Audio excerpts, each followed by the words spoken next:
নবী সাল্লাল্লাহু আলাইহি ওয়াসাল্লামকে দেখানো হবে। যখন দেখানো হবে তখন সূর্য যখন ডুবে যায়, যে দৃশ্যটা আমরা দেখতে পারি না, ওই দৃশ্যটা ভেসে উঠবে এবং মুমিন বান্দা অস্থির হয়ে যাবে, বলবে আমাকে ছেড়ে দাও, আমি নামাজ পড়বো। সুবহানাল্লাহ। কারণ তার কাছে মনে হবে যে আসরের ওয়াক্ত হয়ে গেছে, আসরের ওয়াক্ত হয়ে গেছে, আসরের ওয়াক্ত চলে যাচ্ছে, আমাকে নামাজ পড়তে হবে। চিন্তা করেছেন?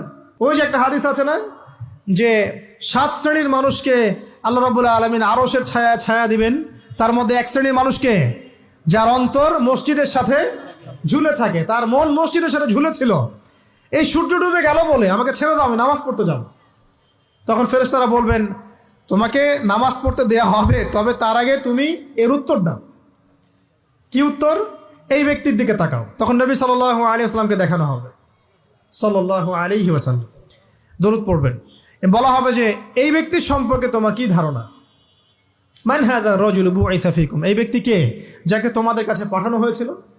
মুমিন ব্যক্তি নির্দ্বিধায় বলে দিবে যে তিনি হচ্ছেন আমার নবী মুহাম্মদুর রাসূলুল্লাহ সাল্লাল্লাহু আলাইহি ওয়াসাল্লাম। দেখুন, পৃথিবীতে যে বা যারাই নবী সাল্লাল্লাহু আলাইহি ওয়াসাল্লামের সুন্নতের উপর আমল করবে, ইনশাআল্লাহ সে তার উত্তর দিতে পারবে।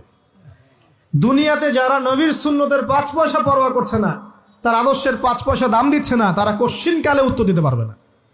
নাম হতে পারে আব্দুর রহমান, আব্দুর রহিম, নবীর সুন্নতের ধার ধারে না, তারা উত্তর দিতে পারবে না। তো নবীর সুন্নতের গুরুত্ব কত গভীর, এটা আমাদেরকে এখান থেকে বুঝতে হবে। তাই প্রিয় যুবক ভাইরা, মুসলিম ভাইরা, আমাদের জীবনটাকে নবীর আদর্শ এবং সুন্নতে ঢেলে সাজাতে হবে। সকাল থেকে সন্ধ্যা পর্যন্ত প্রতিটা কাজ করবো কার তরিকায়? রাসূলের তরিকায়। নামাজ পড়বো তার তরিকায়, রোজা, সিয়াম, হজ, জাকাত, আমল, মুআমালাত, আখলাক সব কার তরিকায়? নবী সাল্লাল্লাহু আলাইহি ওয়াসাল্লামের তরিকা অনুযায়ী ইনশাআল্লাহ। আল্লাহ পাক তৌফিক এনায়েত করুন, আমিন। এবার ফেরেশতা দুজন জিজ্ঞাসা করবেন অবাক হয়ে যে তুমি কিভাবে এটা জানলে, তুমি কিভাবে এই 3টা প্রশ্নের উত্তর দিতে পারলে? কারণ বেশিরভাগ মানুষ তো উত্তর দিতে পারবে না, বেশিরভাগ মানুষই এই উত্তর দিতে পারবে না। কারণ কিয়ামতের মাঠে 1999 জন মানুষ জাহান্নামে যাবে, নাউজুবিল্লাহ। তো এটা কঠিন পরীক্ষা। আল্লাহ রাসূল সাল্লাল্লাহু আলাইহি ওয়াসাল্লাম বলেছেন যে নিশ্চয়ই তোমাদেরকে এখানে পরীক্ষায় ফেলা হবে, আর তোমরা যদি এই পরীক্ষা জেনে তোমাদের মৃতদেরকে দাফন করা থেকে বিরত না থাকতে, তাহলে আমি তোমাদেরকে শুনিয়ে দিতাম কবরে কেমন পরীক্ষা হয়। মানে যদি আমরা শুনতে পারতাম যে কবরে কেমন পরীক্ষা হয়, আমরা ভয়ে আমাদের মৃতদেরকে দাফন পর্যন্ত করতাম না। এটা নবীজি বলছেন সাল্লাল্লাহু আলাইহি ওয়াসাল্লাম। তাকে জিজ্ঞাসা করা হবে যে তুমি কিভাবে জানলে এটা? বেশিরভাগ মানুষ তো পারে না উত্তর দিতে। তখন সেই ব্যক্তি বলে বসবে, সেই ব্যক্তি বলবে যে করাতু কিতাব আল্লাহ, আমি আল্লাহর কিতাব এই কোরআন পড়েছি। মুমিন বলবে আমি আল্লাহর কোরআন পড়েছি, ফাআমানতু বিহি, আমি এর উপর ঈমান এনেছিলাম, ওয়া সাদ্দাকতু, এবং সত্যায়ন করেছিলাম। সুবহানাল্লাহ। অতএব দুনিয়াতে যারা দ্বীনের জ্ঞান অর্জন করছে না, কোরআন পড়ছে না, হাদিস পড়ছে না, পড়াশোনার চেষ্টা করছে না, জানার চেষ্টা করছে না, কবরে পাওয়া ডিফিকাল্ট আছে। এটা একটা অন্যতম প্রশ্ন। আমরা কিন্তু মনে করি 3টা প্রশ্ন হচ্ছে, আসলে প্রশ্ন হচ্ছে কয়টা? 4টা। 3টার পরে আরো একটা এক্সট্রা। কিভাবে জানলে? তখন উত্তর দিচ্ছে আমি আল্লাহর কিতাব পড়েছি, ঈমান এনেছি, সত্যায়ন করেছি। সুবহানাল্লাহ। নবী সাল্লাল্লাহু আলাইহি ওয়াসাল্লাম হাদিসের পরের অংশে বলছেন যে যখন কাফের বান্দাকে উঠানো হবে, তখন ডানেও কিছু নাই, বামেও কিছু নাই, সামনে পিছনে কিচ্ছু নাই। মাথার দিক থেকে ফেরেশতারা চলে আসবেন, উঠিয়ে বসানো হবে, প্রশ্ন করা হবে কে তোমার রব? একটাই উত্তর, লা আদরি, আমি জানি না। নাউজুবিল্লাহ। কি তোমার দিন? লা আদরি, আমি জানি না। এই যে আল্লাহর তো খবর নাই, আল্লাহ পাকের বিধান মেনে চলার কোনো খবরই নাই, পরোয়াই নাই। সে জানবে কিভাবে ইসলাম কি জিনিস? সে জানবে কিভাবে আল্লাহ কি জিনিস? ও তো আল্লাহকে চিনেই না। দিব্যি বলে বেড়াচ্ছে মহাবিশ্ব সৃষ্টি হয়েছে বিগ ব্যাং থেকে, আল্লাহ বলে কেউ নাই। মানুষ সৃষ্টি হয়েছে বান্দর থেকে, নাউজুবিল্লাহ। ওই যে ডারউইনের মতবাদ, কি থিওরি অফ এভলিউশন নাকি? হ্যাঁ, তাই তো মনে হয়। অনেকদিন আগে পড়ছি ভাই, ভুলে গেছি এগুলো।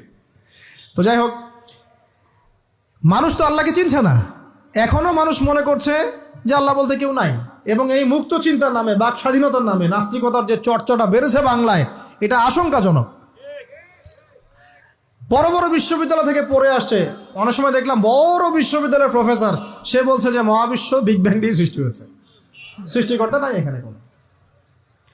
তো মুসলিম বিজ্ঞানীর একটা কথা বলতেন যে মানুষ বিজ্ঞান সম্পর্কে অল্প জানলে নাস্তিক হয়ে যায়, আর অনেক গভীর জ্ঞান অর্জন করলে আল্লাহর কাছে আত্মসমর্পণ করে। খেয়াল করে দেখবেন, ডক্টর ইঞ্জিনিয়ার যারা বড় বড় লেভেলে চলে গেছেন, অনেক সিনিয়র, তারা কিন্তু বেশিরভাগ নামাজি দেখবেন, নামাজ পড়ে, দান সৎকার করে, সমাজ কল্যাণমূলক কাজ করে। তারা কিন্তু রোগীর সেবা করতে গেলেও বলে যে নামাজ পড়িয়েন, রোজা রাখিয়েন, তারা কিন্তু বলে। অনেক ডক্টর আমি দেখেছি এমন, যারা যত বেশি গবেষণা করে তারা তত বেশি আস্তিক হয়ে যায়, আর টুটাফাটা গবেষণা করলে নাস্তিক হয়ে যাবেন।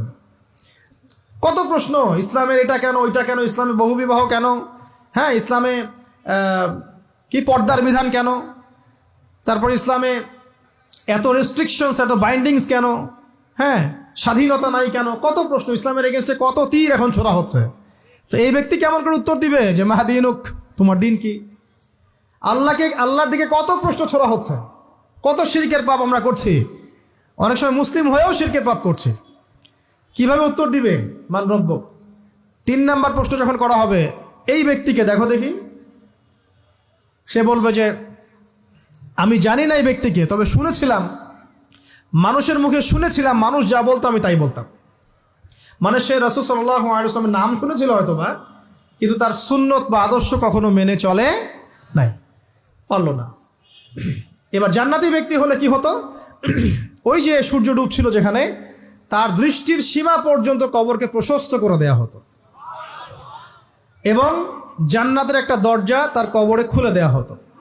এটা কিভাবে করা হবে সেটা আল্লাহ পাক জানেন, এটার ব্যাখ্যা করার জ্ঞান আল্লাহ আমাদেরকে দেন নাই।